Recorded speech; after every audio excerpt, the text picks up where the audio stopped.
Oh, oh, that is like he really spit on him. Look at that. Oh, ugh. You're tuning into Black and White Sports on YouTube. The no-holds-barred truth on sports. The main event starts. All right, Black and White Sports supporters, let's talk about Aaron Rodgers, Jalen Ramsey, Jamar Chase. We'll start with Spitgate, and we've got breaking news on the status of Aaron Rodgers with what looks like potentially a broken wrist. Not on the throwing hand, by the way. Not on the throwing hand. But let's go over to Spitgate because there is an update on that too. Jalen Ramsey claimed that that Jamar Chase spit on him. By the way, the Steelers won this game. In case you're wondering, you're a Steelers fan. This is wild. This is and they have updated this. Not with the Cowboys Raiders, but you get my point. Through right now, this second, this is the NFL playoff picture. On the left is AFC. Right now, the Steelers are the 4th seed. What's wild is that right now, they've got a 39% chance of making the playoffs. You scroll down here, the Ravens are at 77%. All right, one team's 6-4, the other team's 5-5. But we're watching the Ravens make a run right now. Don't look now, the Dolphins are 4-7. Now I don't suspect they're going to make a huge run, but at the same time, they've only got one less win than the Chiefs, or the Ravens, or the Texans. It's freaking crazy. The Dolphins did this a few years ago, where they got hot and went on this massive run. I think they won like 7 or 8 games to close the season. And was it the year that Brian Flores got fired? Or maybe it was his first year. Anyway, the NFL is reviewing this Spitgate. NFL officials are reviewing what appears to have been an overlooked ejectable offense by Cincinnati Bengals wide receiver Jamar Chase in his team's loss to the Pittsburgh Steelers on Sunday. Chase and Steelers defensive back Jalen Ramsey engaged in an altercation following a play early in the fourth quarter, and both players received an unsportsmanlike conduct penalty and a warning another such penalty would lead to an ejection. Following a timeout after the third down, Chase and Ramsey resumed their dust-up, and the officiating crew ejected Ramsey after seeing him grab Chase's face mask and throw a punch at him. Chase, however, remained in the game. Afterwards, Ramsey told reporters that Chase spat on him. Chase denied the claim by saying, "I ain't never opened my mouth. I didn't spit on nobody." So let's just listen to this. Here's the problem. He is caught on video spitting on him. It wasn't on the broadcast. There was another camera that caught him. So this is them down below. You got to watch this, because you will see a little spit come out of his mouth. He was saying that you spit on him. Did you spit on him? Right there. I know. Right there. Let's just watch. Let's just go back.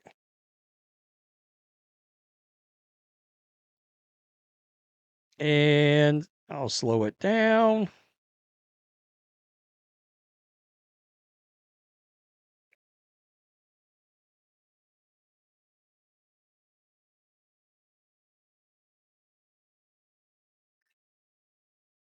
Oh.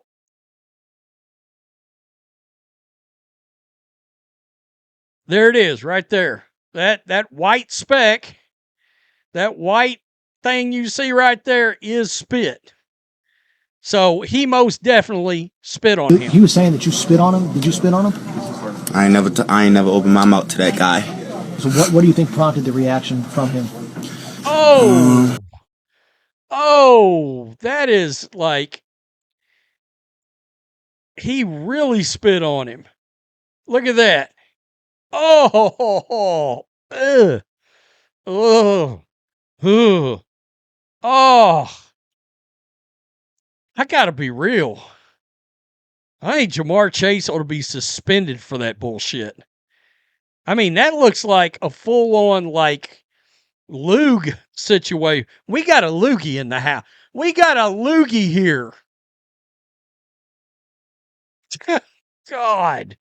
Oh, that's really gross.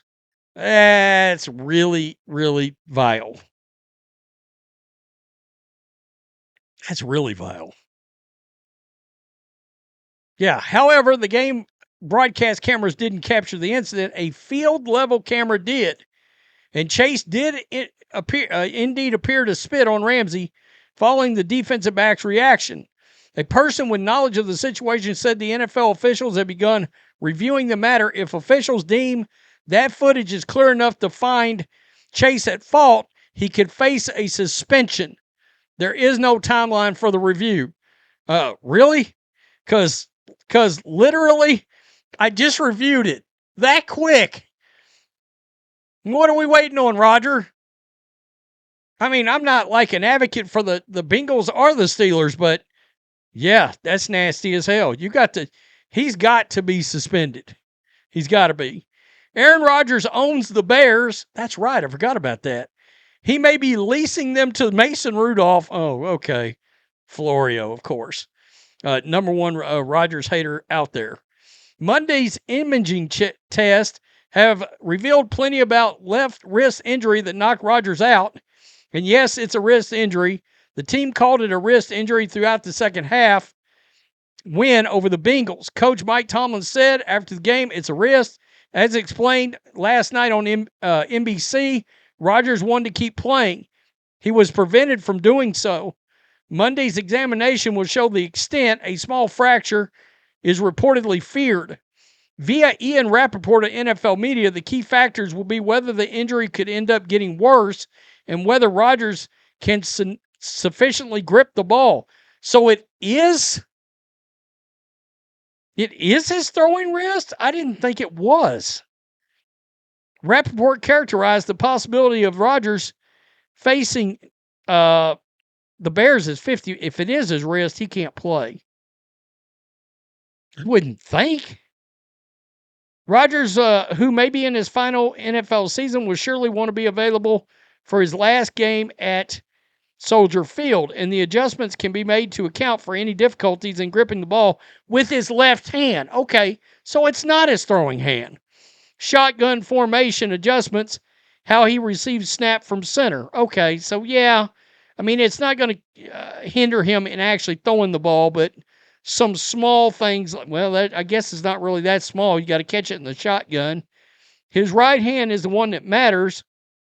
He wouldn't be the first quarterback to find a way to play with an impaired non-throwing hand.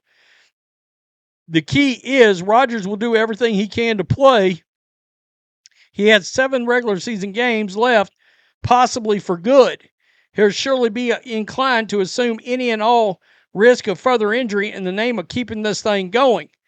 The question will be whether the team lets him. Rudolph did well Sunday, presiding over a game in which a 10-6 margin became a 34-12 win. Along the way, Rudolph completed 12 of 16 for 127 and a touchdown, passer rating of 118.5. The easy response from Rodgers would be this: then let me risk it. If the risk gets messed up to the point that I can't play, you can ride with Rudolph. It's a 50-50 proposition as to his left wrist. Look for Rodgers to do anything to put his right thumb on the scale. So he's going to want to play. If that could be his final game, not only that, but he's having a pretty good year. And I think he wants to finish it up strong.